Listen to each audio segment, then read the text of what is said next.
የኛ መከራ እንግዲህ እንደዚህ ወጥቶ ከመቅረት እንደዚህ ከድንገተኛ አደጋ ከድንገተኛ ነገር ፈጣሪ ጠብቃችሁ እንደው ካላሰባችሁት ክስተት ማለት ነው። በተለይ እህቶች ስደት ላይ እንሰራለን፣ እናድጋለን፣ እንለወጣለን ብለን ከወጣን በኋላ የሚገጥሙን ነገሮች እጅግ ከባድ ናቸው። ስለዚህ ተመልካቾቼ ይሄን ቀጨብ ያረኩላችሁ ማለት ነው። እንግዲህ ልጅቷ የምትሰራው እንደ ማንኛውም ማዳም ቤት ነበረ ለረጅም ጊዜ ከሰራኝ በኋላ ማዳሞቹ አምጥተው ቢሮ ላይ ጣሏት። አሁን ላይ ትንሽ ካይምሮ አቋም አይደለችም፣ እጅግ በጣም ተረብሻለች ማለት ነው። ስለዚህ አንዳንዴ የሚያመጡን ሰዎች ኤጀንሲዎች ወይ ደግሞ ብዙ ኃላፊነት በተለይ በዚህ ሰዓት በተለይ ቋንቋ የማይችል ሰው የእውነት ቢቻል ከሀገር ባይወጣ እኔ እመርጣለሁ። አሁን ላይ በተለይ ያለው ነገር እጅግ ከባድ ነው ማለት ነው። እነሱም ካላዩት አያምኑም እና እቺ እህታችን በምታዩት ሁኔታ እጅግ አይምሯ ራሱ ተነክቶ ካለው ስራ ላይ ተፈናቅሎ ቢሮ ራሱ በጣም እየረበሸች ነው አሁን ላይ ያለውና በሪያድ ነው ያላችሁ። እንግዲህ በሪያድ አካባቢ የምትገኙ ልጆች ሼር አድርጉና የምታውቋትም ካላችሁ ድረሱላት ማለት ነው። ብዙ ጊዜ እንግዲህ ከፎቅ ላይ መወርወር፣ ደሞዝ መከልከል፣ አሁን በተለይ በቅርብ ጊዜ ደግሞ እጅግ በጣም እየበዙ ነው። ትናንትም አይታችኋታል ብዬ አስባለሁ ቲክቶክ ላይ አንድ እህታችን ከፎቅ ላይ ወድቃ መኪና ስር በጣም በሚያሳዝን ሁኔታ እዛ ላይ ሰዎች ከማንሳት ይልቅ ስልካቸውን አንስተው ቪዲዮ መቅረጽ ነበረ ስራቸውና በተለይ አሁን ላይ ስደት ላይ ያለው ነገር በተለይ እህቶቻችን ላይ ይሄ ደግሞ ያው ለዜጋችን የሚቆረቆር ሰው ኃላፊነት የሚወጣ ሰው በፍጹም ስለሌለ ነው እንጂ እነሱ እንደዚህ አይነት በደል ግፍ ሲፈጽሙ ያመጧቸው ኤምባሲዎች ቢሮዎች እየደወሉ ቢያስጠነቅቁ ይሄን ያህል ነገር ያደርጋሉ ብዬ አላስብም። እንደዚህ ይዳፈራሉ ብዬ አላስብም። ምክንያቱም እዚህ ሀገር ያለው ህግ ከምንም በላይ በጣም ደስ የሚል ነው። አንድ ከያዘና ማረጃ ካገኘባቸው ዘብጥያ ነው የሚወርዱት። ይሄንን በጣም ያውቃሉ። ውድ ሀገር ልጆች፣ ይሄ ከመፈጠሩ በፊት ልጆቹስ ምን ያርጉ? ይደውላሉ ወደ ቢሮ አነሱ ይደውላሉ አነሱም። ልክ ያላቸው አማራጭ ማንም እንደማይደርስ ነው፣ ማንም ነገር ለኛ ግድ እንደሌለው ሲያውቁ አውጥተው ይጥሉናል ማለት ነው። ገባሽ አይደለ? ማንም እንደማይደርስ ካውቁ አውጥተው ይጥሉናል በዛ ሰዓት። ከዛ በኋላ ነው እንግዲህ ማንም ካየን በኋላ ወይ ቲክቶክ ላይ የተለያዩ ነገር ህዝብ የሚረዳው። ፕሊዝ ገንዘብ በልታችሁ ብዙ ነገር አውጥታችሁ አምጥታችሁ ስለሆነ ይሄን ነገር ተጠንቀቁ።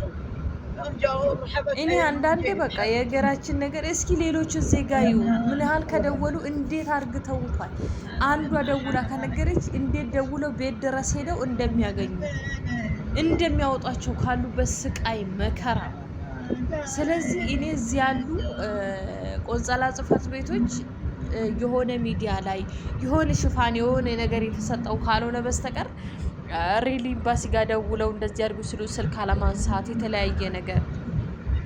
በእርግጥ በናጅራን ከተማ ባለች አንድች እህቴ ላይ ከመጣች ልክ አመት አልፏታል።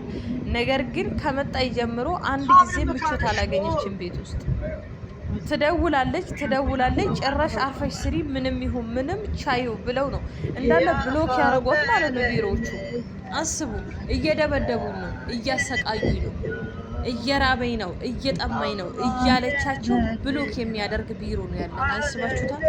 ስለዚህ ከእንዲህ ያለ ነገር እኔ እንጃ፣ ፈጣሪ ይጠብቅ። ልጆቹም ሰው አለን፣ ዜጋ አለን፣ ለእኛ የሚቆም ቢሮ አለን ብለው ነው የሚመጡት። ግን እናንተ አንድ እዚህ ከወረወራችሁ ጉዳያችሁ አይደለም። ማንም ብትደበደብም ብትደፈርም ብዙ ጊዜ ተደፍረውባቸውን ብቻ እያለቀሱ ደምን ባይገባዋሉ። እኔ እንዲህ ያለ ነገር እስከ መቼ ዜጎቻችን ላይ እስከ መቼ?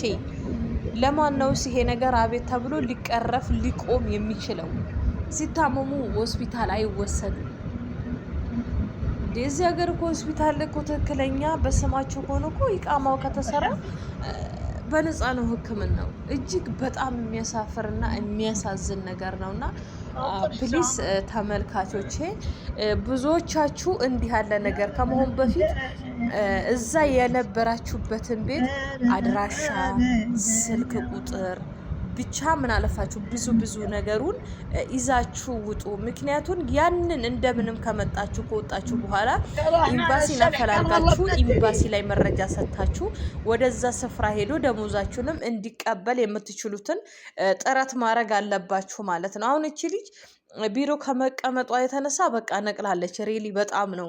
እና በተለይ አሁን አዲስ ላይ የሚመጡት የሚፈጠረው ጫና እኔ አላውቅም። እግዚአብሔር በቃ ይበለን ከመዓቱም ከቁጣውም።